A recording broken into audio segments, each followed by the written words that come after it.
DOE. 2 days lang. Tama ba yun? Parang wala kayong urgency sa katawan, ayos lang for this madness at nagagalit ang tao. 2 araw lang kayo magtatrabaho sa harap ng krisis at ang DOE ay nagbabakasyon. Tama ba yun? Mr. Chair, hindi po nagbabakasyon ng DOE. I mean, we work from 8 up to 8 in the evening. Then we, kahit ano. Dapat lang po, dapat lang. Anong klase yan? Lahat ng gobyerno, 4 na araw. Ang sabi ng Pangulo, 4 na araw. 2 days, ma'am, because we are aware that we have to save energy and electricity. We wanted to Sa push. sobrang saving naman ninyo, Secretary Garin, hindi naman yata tama na walang pumapasok. Wala raw katao-tao. Mr. Chair, it is not because they are at home and they are not doing anything or nanonood lang ng TV doon or hindi nagtatrabaho. We can show it in our accomplishments, Mr. Chair. Po sila overtime yan. Hindi po nagtigil ang trabaho dahil work from home. The objective of work from home is not to stop working. It is to become more efficient. Ngayon po, we are trying to save for the country para Hindi ba sinabi ng Pangulo na 4 days? Bakit kayo kinalahati pa yung 4 days? I have 6 meetings with all the LGUs and that doesn't stop us from working. Just the fact that baka sa iba po pag work from home di sa magtatrabaho pero eto po yung DOE nagtatrabaho. I don't know what the arrangement is with PNOC. Secretary naman, paano pipirma na? Walang tao dun sa opisina. We're automated, Mr. Chair. Pambihira. Hindi naman online yung approval eh. It's online, Mr. Chair, because of the EVOS. Hindi po. Marami po nagre-reklamo. Abay, walang pakialam ang DOE at sila ay nagbabakasyon 2 araw sa 1 linggo ang pasukan. Yun lang ang masasabi ko. Maraming salamat po. Mr. Chair, hindi po kami nagbabakasyon, Mr. Chair. We work very, very hard. I have no desire to argue with you, but Eto na mga boss, kakapasok lang na balita. Grabe si Amy napahiya, nagulat sa utos ni PBBM. Nahuli si Senator Marcos na yanig dito ang Senado. Base sa impormasyong kumakalat ngayon sa social media, grabe ang paratang ni Senator Amy Marcos sa DOE. Matapos sabihing wala silang pakialam, puro bakasyon lang. 2 araw lang sa 1 linggo ang pasukan. Pero bumelta sa kanya si Sharon Garin, hindi po kami nagbabakasyon. Inilipat lang po sa loob ng bahay ang trabaho. Inutusan kasi sila ni PBBM na magtipid, bawasan nila ang gastos sa opisina. Nakakahiyang naturingan pa naman siyang kapatid pero hindi niya alam na ang nag-utos sa kanila ay si Pangulo. Kaya binanatan si Senator Amy Marcos ni Jose Claire Castro. Puro siya pintas, puro siya puna pero wala namang nagagawang solusyon. Ang Pangulo lamang ang nag-iisip kung anong pwedeng gawin natin ngayon. Kaya ito sabay-sabay nating panoorin kung paano si Senator Amy grabe na pahiya, nagulat sa utos ni Pangulong Bongbong Marcos. Nahuli si Amy Marcos na yanig dito ang Senado. Tara, panoorin natin to. Thank you very much. Of course, we have many comments about both the presentation of Secretary Balisacan in view of our experience in the past of the 2 oil shocks referred to in the 70s. It was very clear then that there would be a short-term plan which would comprise immediate relief as well as demand reduction and fuel efficiency. So 3 bagay yun dati, no? So maliwanag nun. Ngayon parang patse-patse, kulang-kulang yung ating plano, maliwanag yun. So unang-una yung energy stockpiling, ano? In addition to stability, I would enjoin everyone to also look for expansion because we don't know how long this is going to last. And one of the key efforts then, as mentioned by Secretary Garin, was diplomacy. Appropriately, we have Secretary Lazaro. However, hindi ko maintindihan kung bakit magpepermiso pa tayo sa US para lang bumili sa Russia, samantalang may Russian ambassador naman dito na mabait naman. Are we no longer a sovereign nation with diplomatic relations with Russia, with Iran? Ang Iran was very, very helpful during the Houthi pirates issue with the seafarers. Ang laking tulong nila sa atin. At ganon din ang ASEAN na ang balita, ang Brunei, nagpapadala na ng langis sa ibang LGU, hindi dito. At yung demand-side restriction, syempre, encouraging oil-saving behavior. Baka yung ibang may edad dito, naaalala pa ninyo si Chiquito sa Asyong Aksaya. Siguro maibalik na lahat yan dahil kailangan talaga natin transport restrictions, carpooling. We are making that effort in any case, reduction of speed limits, fuel, and other rationing. Intindihin natin, marami na nating ginawa niyan. At sa medium term, maliwanag yung monetary and fiscal stabilization. As Secretary Balisacan mentioned, we are in a much worse position than we were before COVID. Nevertheless, in the next 5 years, we should be able to improve resilience through institutions and through behavior. And finally, the long term, that's been mentioned repeatedly, structural reform, the energy transition, and so on. Napakaraming dapat pag-usapan. Subalit ako ay tututok predictably, syempre, doon sa agriculture. Nandito naman si Secretary Laurel, baka naman matulungan tayo. Dahil alam po natin na nakakapagtaka. Sabi nga ni Senator Marcoleta, bakit tayo na ang pinakamataas sa ASEAN? Nasa 280% increase. Samantalang yung iba, 10 pesos lamang. Ba't ganon? Pati Singapore, mas mura na sa atin. At ang pinakamalala dyan, yung diesel talaga ang lumobo. Ang diesel tumatama na sa agrikultura. We have very, very dismal news today from Pangasinan, from our fishing coastal areas, from Palawan, Zamboanga, Jensan. At ang sabi nga sa Soxargen, 1 to 2 weeks talagang patay na kami.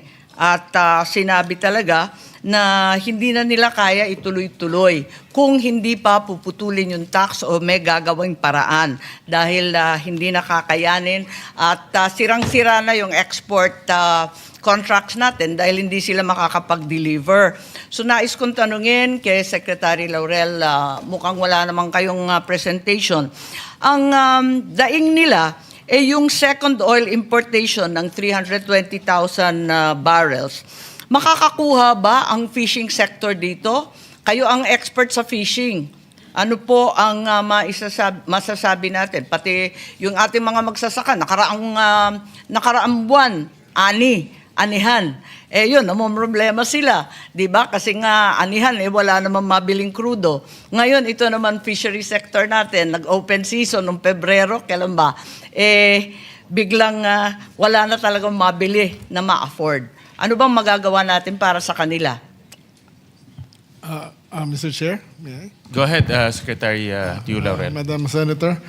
Basically, talagang titirik talaga yung ating fishing sector, lalo na yung commercial, let's say, talking about General Santos fishing operators dahil ating 40% to 50% yung kanilang cost of production based on fuel. Ngayon, nasa 70-80% na ang cost of production on fuel. Kung hindi tatama ang presyo at 150 pesos per kilo ang kanilang benta, they will surely lose yung tinatawag na landed selling price. Pero ano magagawa natin? Ako, alam ko na nagbigay kayo ng 3,000 sa mga fisher folk families. One time, big time lang yung 3,000 at gano'ng katagal yun. Paano kaya? At pati yung mga listahan, pinagdududahan doon sa municipal fisheries, yung BFAR list na napaka-outdated raw.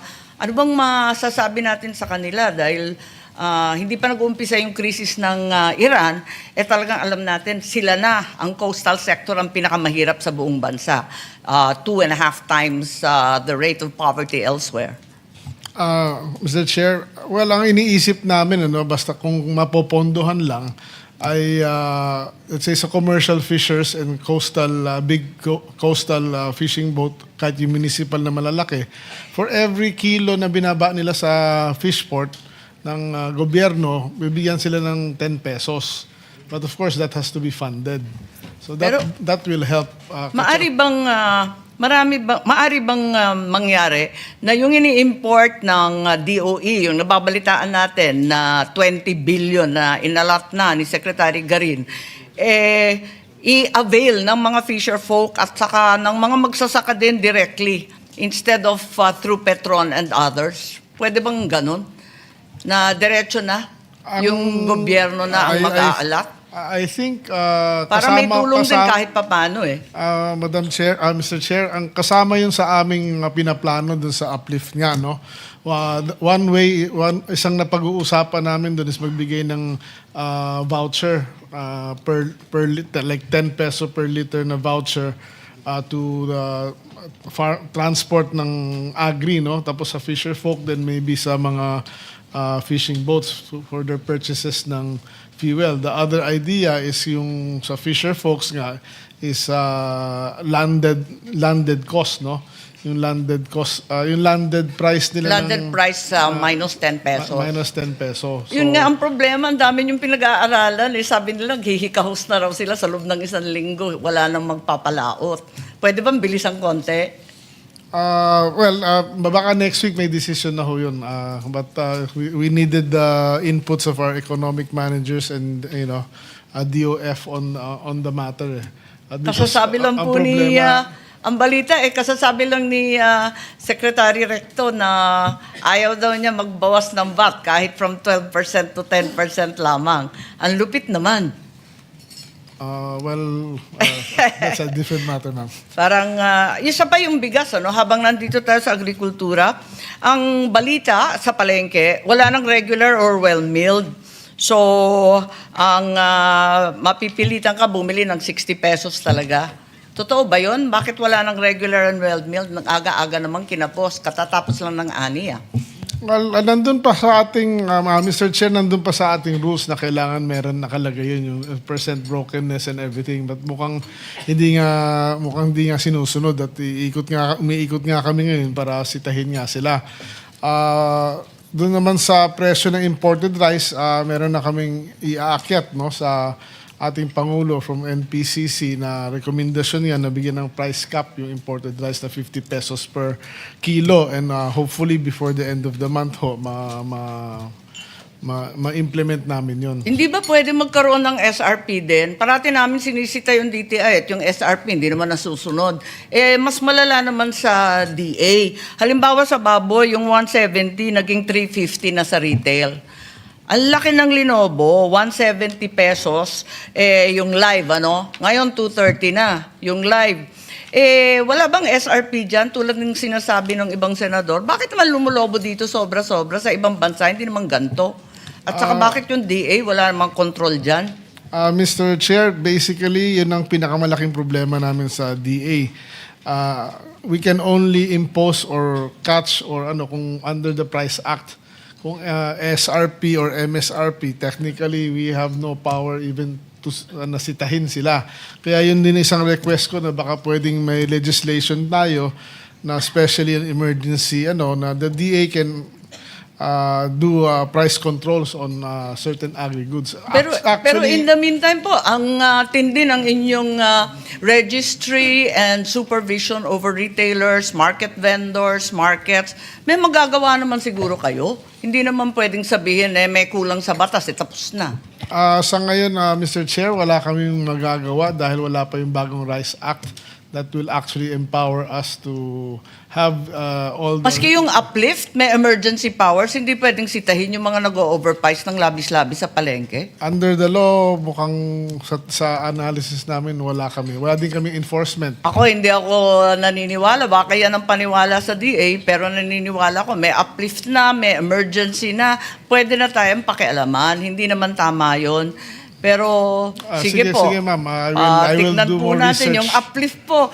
Napaka-late. Nung February 28, ano na ba date ngayon? April 13, andito pa rin tayo, pinag-aaral. Wait lang mga boss, kung nakaabot na kayo sa part ng video na to, baka gusto nyo munang mag-subscribe sa bago nating YouTube channel. Doon na kasi tayo mag-upload ng mga reaction videos. Nakapin sa comment section ang link. I-click nyo lang para makapag-subscribe. Pag nakapag-subscribe na kayo, i-comment nyo lang ang location nyo para ma-shoutout ko kayo. Tara, tuloy na natin to. Alam pa rin lahat, mabubulag po tayo sa kakaaral. Salamat po. May I call on Hans Kakdak, please, the Secretary for Migration. Yes po, ma'am. Yes. Ang balita, marami na rin nakauwi. Narinig namin na nagkaroon ng flight from the Emirates and another flight from Dubai. Tama po ba? Yes po, ma'am. We had an 8th charter and one arriving this afternoon. Yes So, po, ma'am. Yes, there were a Bali, 9th charter. ikatlo? Yung darating. We have had 9 charters and of course, pero din hong commercial flights, sinasabayan ng commercial flights yung charter, so around 5,400 po. Okay, can we please be provided with the breakdown of those flights and the numbers Yes po, ma'am. Yes that po, ma'am. were involved? Marami po kasi nagre-reklamo, sangkatutak yung reklamo ng ating mga OFW na pineperahan daw ng gobyernong ito ang kanilang mga tiket. Kung paano daw nangyari na 190 pesos kada repatriation from the Middle East to the Philippines, samantalang tumutulong yung Emirates government, pati yung Dubai, lahat tumutulong. Bakit times 3 daw yung pera? 65.36 million ang gagastusin. Hindi pa tapos ang issue sa Public Works Flood Control. Eto na naman kayo, wag naman sana pati kami gamitin. Ang dai-dai pong email, ang dami-dami ring reklamo. Pakipaliwanag bakit lumobo ng labis-labis, parating sinasabi yung fuel cost. Hindi naman nag-times 3 ang airline ticket at yung insurance hindi rin nag-times 3. Bakit sa DMW nag-times 3? Ma'am, yung pong charter ticket per person runs up to a range of 96,000 to 127,000 per person. We charter a plane out of a Dubai charter company. Again, we have had the 8th one, the 9th coming in today. Chartering is our deemed method to bring people home faster. Dahil po dito, in a span of 5 to 6 weeks, nakapagpauwi po tayo ng 5,400 OFWs and their dependents. It will entail a cost, ma'am, to charter a flight. If we did this commercially, there's only one airline out of Dubai, and that's EK. It will take a bit more time. Ang estimate namin, maybe 3 to 4 weeks to bring in the same amount we brought in through charter. But having said that, ma'am, with the current ceasefire, nag-open up na yung seats. So we Kaya are... nga nagtataka kasi yung ating mga OFW kung bakit ganyan, samantalang yung mga gobyerno doon sa Middle East, tumutulong naman at halos cost na lang daw binibigay. Alam nila yun, trabaho sila sa airline Kaya nagtataka sila. Kung pwede, nananawagan tayo sa mga oil companies na mag-unbundle ng kanilang price increases at nananawagan rin tayo sa DMW na i-unbundle itong mga cost ng ticket. Kasi pakiwari ng ilang OFW, sila pa yung ginagamit na kumita, na magkurakot. Pangit po yung dating Hindi po, ma'am. Rest assured, there has been proper procurement of these chartered flights under the emergency procurement provisions of the Act of the Government Procurement Law, and there has been arm's length negotiation with the Dubai Charter Company, as mentioned. It is a reputable charter company, as clearly shown with the safe return of more or less over 4,000 OFWs. Rest assured, ma'am, we are always open to audit, have been since day one. But rest assured, ma'am, bukas po ang mga libro natin in terms of any investigation on the costing. As I said, chartering has always been the fastest way to bring people home. And that is the reason why we resorted to chartering. Having said that, ma'am, again, we are partnering this with commercial flights which are beginning to open up. PAL will now start landing, as we understand, in the Middle East. So this will vastly help po, ma'am, sa pagpapababa ng costing natin. But the short answer, ma'am, is we are open always to audit and investigate. Napakaraming reklamo, no? Patulong na lang sagutin ng ating mga Yes, ma'am. OFW. Kasi nga, sabi nila, wala pa sa 60,000 pesos yung ticket dati, bakit naging 190? Wag naman daw ganon. Parang labis-labis. Marami pang magtatanong. May isa na lang huling hirit ako kay Secretary Garin. Alam natin, ang lead agency ng department ng krisis na ito, ang inaasahan na tutulong at tututok sa krisis ng langis ay ang Department of Energy. Tama po ba?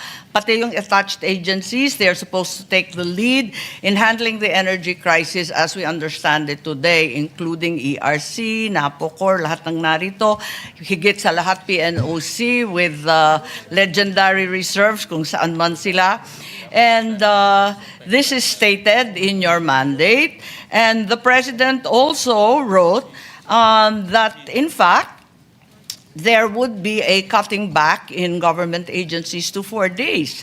However, I am in possession of Department Order DO 2026-03-0006, under which the department, through the order of the Secretary, has adopted only 2 days of on-site work per week, with only 50% of DOE officials and employees reporting. And the rest is all work from home. In comparison to Memo Circular 114, they were mandated for a 4-day on-site work arrangement. Our private companies, in order to make a living and to stay above water, have chosen to stay on-site 5 days. Hindi sila nagbabawas. Only a few companies like Del Monte and Aboitiz, nagbawas nga, Monday naman to Thursday. Ang DOE, 2 days lang. Tama ba yun? Parang wala kayong urgency sa katawan, ayos lang. Can you please explain the rationale for this madness? At nagagalit ang tao, 2 araw lang kayo magtatrabaho sa harap ng krisis? Mr. Chair, work from home doesn't mean that we don't work, ma'am. We work every day. We meet every day, even in weekends. We haven't stopped actually for 8 weeks already. Yan kasi, Hindi po- sinabi ninyo kanina na yung i-accelerate yung approvals. Ang daming nagre-reklamo. Wala daw silang mahagilap sa DOE, PNOC for the approvals of contracts, for the approvals of different projects. Walang tao. 2 araw lang. Di nila alam kung sinong papasok, sinong hindi. Doon pa sa 2 araw, kalahati lang daw papasok. 50% daw yung memo ninyo. Bakit ganun? Kayo inaasahan. Namamatay na yung tao ng gutom, hindi na makapaghanap buhay. Wala nang ani, wala nang pagkain. At ang DOE ay nagbabakasyon. Tama ba yun? Mr. Chair, hindi po nagbabakasyon ng DOE. I mean, we work from 8 up to 8 in the evening, doing meetings and doing everything that we can do just to keep our country sufficient in supply and monitor the prices. All of them are working even harder now than we kahit ano. Dapat lang po, dapat lang. But how does DOE manage the crisis if half of its personnel is away? Kahit i-zoom mo pa yan nakatakot-takot, kung nangangalahati lang at 2 araw lang, yan lang talaga maaasahan. Anong klase yan? Lahat ng gobyerno, 4 na araw. Ang sabi ng Pangulo, 4 na araw. Ang private company, wala ngang tapang na magsara kahit 1 araw sa nervyos dahil ang sama ng kalagayan natin. Bakit kayo 2 days? 2 days, ma'am, because we are aware that we have to save energy and electricity in this. From the get-go, we wanted to Sa push. sobrang saving naman ninyo, Secretary Garin, hindi naman yata tama na walang pumapasok yung mga oil stakeholders, lahat ng umaasa na makabili ng mas murang langis, walang mahagilap sa DOE. Wala raw katao-tao sa PNOC. Wala daw tao sa ERC. Ano ba ito? Mr. Chair, the bureau that's OIMB, that's downstream, that's there all the time, even on weekends. PNOC is there also. ERC is there also. All the personnel na dapat nag-handle ng mga frontline natin, nandyan, Mr. Chair. Those that are not in the office are continuously working. These are all, we have had a system of e-signatures, and this is not lang. I'm sorry, pero hindi po I mean, you can see naman kung ano yung pinanggagawa namin over the last 8 weeks, it is not because they are at home and they are not doing anything or nanonood lang ng TV doon or hindi nagtatrabaho. We can show it in our accomplishments, Mr. Chair. Lahat po sila overtime yan. Hindi po nagtigil ang trabaho dahil work from home. The objective of work from home is not to stop working. It is to become more efficient. Ngayon po, we are trying to save for the country para Hindi ba sinabi ng Pangulo na 4 days? Bakit kayo kinalahati pa yung 4 days? Hirap na hirap yung mga pumupunta sa DOE, magpapapirma sa PNOC, walang tao. Andito Section 3 mo Eto the DOE shall implement a hybrid work arrangement whereby officials and employees shall render 2 days on-site work per week. Ibig sabihin, wala sila doon. Sino naman ang magtatrabaho? Sinong pipirma? Sinong kakausapin? Sino mag-a-approve ng kinakailangan natin kapag ganyan? Kaya pala, pag nagtatanong kami, wala na kayong sinabi, kundi pag-aaralan, i-review, babalikan, pagmimitingan. Kasi nga, 2 days a week. Mr. Chair, PNOC is a GOCC, so I cannot speak for them. But I'm speaking in behalf of the Pareho rin po. But all contracts are all on deadline, Mr. Chair. Wala po kaming lahat po ng mga service contracts. We only have 30 working days for that to sign, and those are signed before the 30 days. Lahat po ng meetings, we are still ongoing with that. Even our oil companies, our bulk distributors, everyone po, minimit po yan. Wala pong tigil po yan. Even on Friday, I have 6 meetings with all the LGUs, and that doesn't stop us from working.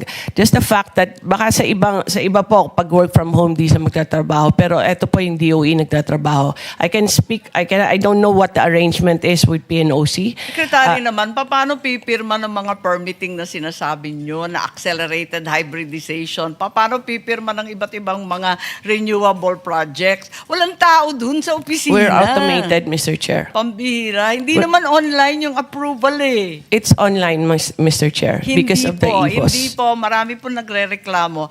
In any case, I think that this memo that the lead agency will work as a mere 2 days a week in the face of this crisis is reprehensible and incomprehensible.